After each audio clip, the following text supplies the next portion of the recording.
तारीख में उड़ा गया। सिपाही सालार ने तारीख में पहली मर्तबा पार्लियामेंट में सेनेट की होल कमेटी को ब्रीफिंग दी। इजलास इन कैमरा होने की वजह से आर्मी चीफ की आमद के मौके पर पार्लियामेंट की तमाम गैलरीज को बंद कर दिया गया, जबकि मीडिया के कैमरों को भी अंदर जाने की इजाजत नहीं दी गई।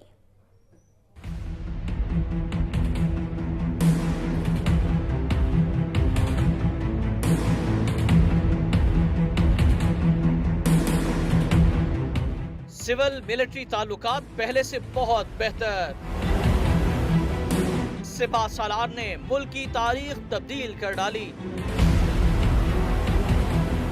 पहली बार पार्लियामेंट में सेनेट की होल कमेटी के इजलास में शिरकत के लिए पहुंचे। DGISI और DGMO भी सिपा सालार के हमरा थे। DGMO के अलावा आर्मी चीफ की जानिब से भी अरकान को ब्रीफिंग दी गई, सवालात के जवाबात भी दिए गए। खित्ते की बदलती सूरत हाल, सिक्योरिटी अमूर और दीगर मामलात पर तफसीली बातचीत की गई। ऑपरेशन रद्दुल फसाद समेत दाखिली और खारजी सिक्योरिटी के अमूर पर भी ब्रीफ किया गया। खित्ते में होने वाली पेशरफ्त और अपने हालिया बैरूनी दौरों की तफसील भी बंद कमरा इजलास में बताई गई।